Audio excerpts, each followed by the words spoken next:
Je te laisse la main. Yes, merci beaucoup. On va être original, on va parler de 5G privé.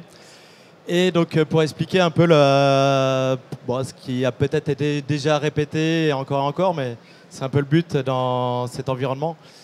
Donc à quoi ça sert et dans quel environnement, dans quel contexte on aurait besoin de 5G. Juste regardez le timing, c'est bon. Et donc sur des sites industriels. Donc en fait, un des constats, c'est que sur l'ensemble des sites industriels, usines, on va se retrouver avec quatre grandes familles de réseaux. Donc le premier, les réseaux publics. Donc aujourd'hui, toutes les personnes qui sont dans une usine ont un minima leur smartphone privé. Et aussi, généralement, ils ont leur réseau aussi entreprise. Donc ça, c'est sur la première... Ah oui, peut-être c'est ça. Non. La première case, donc sur la partie publique, CSP, donc réseau public. Ensuite, dans les bureaux, on va retrouver toute une série de réseaux, du réseau filaire, du réseau Wi-Fi, et qui sont aussi en plein bouleversement et donc de révolution, de migration full IP. Et donc c'est aussi un des cœurs et des zones de modification et de modernisation qui sont nécessaires. Et les deux cases de droite, on bascule dans l'usine. Donc là, on est vraiment sur la partie industrielle. Et donc là, il y a besoin de digitaliser les usines. Donc on a besoin de connexions sur des applications business, de tablettes, etc. Et après, là, on rentre dans le dur, donc c'est-à-dire la partie mission critical. Donc on est sur de la communication de machine to machine, donc avec des faibles latences, des latences maîtrisées et surtout un taux de disponibilité de la solution qui est importante. Et en quelques mots, là, ce qu'on est en train de se dire, c'est que la 5G répond à l'ensemble de ces besoins. Donc sur la partie publique, il y a déjà la 5G des opérateurs, mais donc de l'interopérabilité avec l'ensemble des autres réseaux. Mais donc avec un réseau 5G, vous pouvez vous passer du Wi-Fi, du LAN filaire. Aujourd'hui, dans les bureaux, il y a à part sur la partie bureau d'études, on va avoir des stations, mais sinon tout le monde est sur des PC portables. Pour résumer, à quoi sert un réseau, une infrastructure filaire dans la zone bureautique? Et ensuite, là on parle sur la partie OT, donc les réseaux industriels. Donc là, la 5G permet d'embarquer et d'interconnecter des infra IP classiques, mais aussi tous les réseaux industriels qui s'interconnectent avec des devices et des automates du Schneider, Siemens, etc. Donc le message, c'est de se dire, aujourd'hui dans une usine, vous avez des multiples réseaux qui proviennent depuis plusieurs dizaines d'années.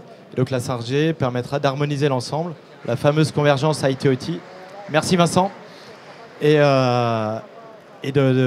d'améliorer la productivité et puis la performance des infras. Un peu la petite synthèse, mais donc un point aussi important, c'est au niveau de la sécurité.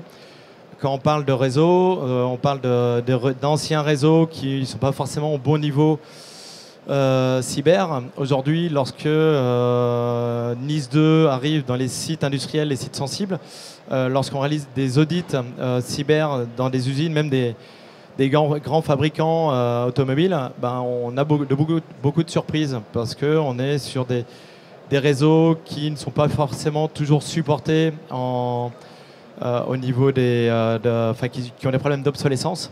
Et donc là, la 5G permet, donc avec son standard et l'évolutivité, d'avoir une infrastructure pérenne dans le temps, quoi, et de garder ce niveau de sécurité. La disponibilité, donc ça c'est le point clé, j'en parlais tout à l'heure sur tous les sujets de réseau critique. Et donc la 5G a été conçue pour ça, donc on ne parle pas d'un réseau public qui a un engagement de disponibilité qui dépend de l'infrastructure.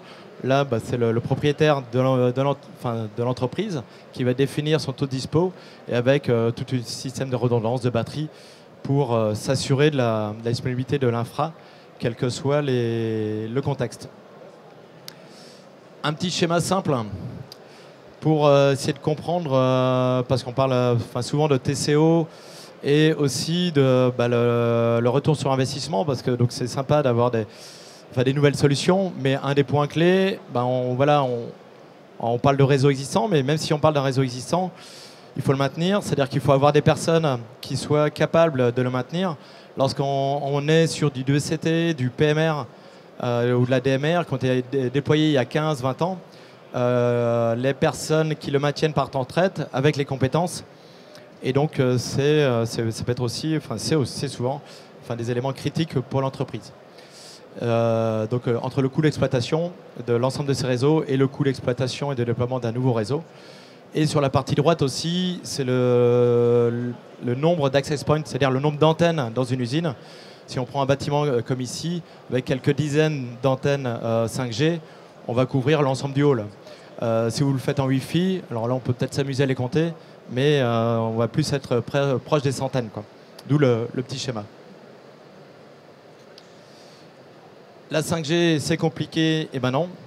En fait, pour résumer la 5G, sur la partie droite, donc c'est du soft qui va se mettre sur une VM ou sur un hardware pour la partie cœur de réseau, donc à droite. Et on y raccorde une antenne qu'on va raccorder entre les deux avec une fibre.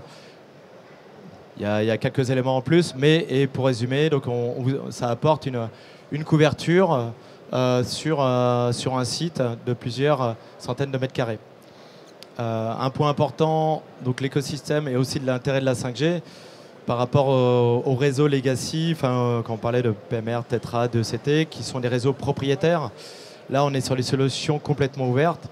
Alors, c'est pas forcément bon pour nous, mais vous pouvez commencer par acheter du Nokia. Et puis, dans 5 ans, vous relancez un appel d'offres, vous installez des antennes alors pas de Huawei, parce qu'en Europe, c'est pas forcément à la mode, mais d'autres concurrents du nord de l'Europe, quoi. Et donc, mais ça, c'est important parce que ça permet de maintenir des prix performants et de rendre le coût des infrastructures et de leur exploitation le plus optimum possible et sans être pieds et mains liés avec un fabricant, par exemple américain, qui vend du Tetra, quoi. L'écosystème, on en parle beaucoup. Désolé, Eric.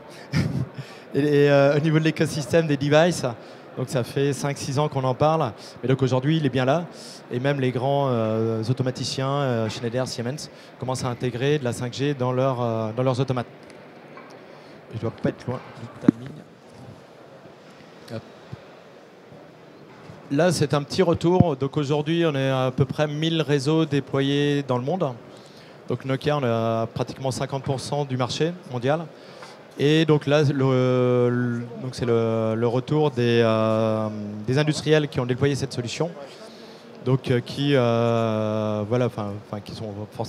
sont très satisfaits sur les gains de productivité, aussi sur l'impact carbone, qui est, même si de l'autre côté de l'Atlantique c'est un peu moins important en ce moment, mais qui reste très important pour nous et pour l'ensemble des entreprises en Europe et en France.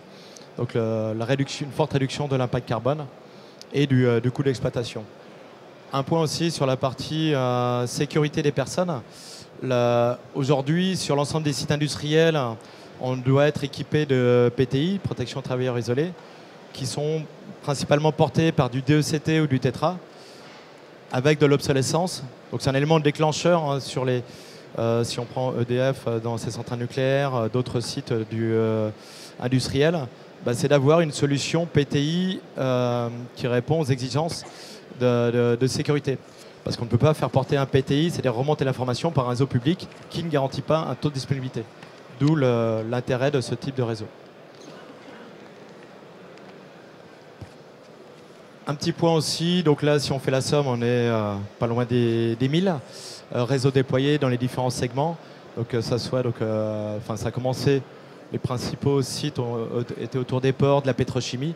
Et donc là aujourd'hui on arrive sur l'ensemble des secteurs et manufacturiers en particulier. Et puis c'est pas toujours le cas, donc bien le noter. Donc pratiquement 40% de notre activité, mais on représente, il y a le même ratio d'activité avec nos concurrents. 40% se fait en Europe, quoi.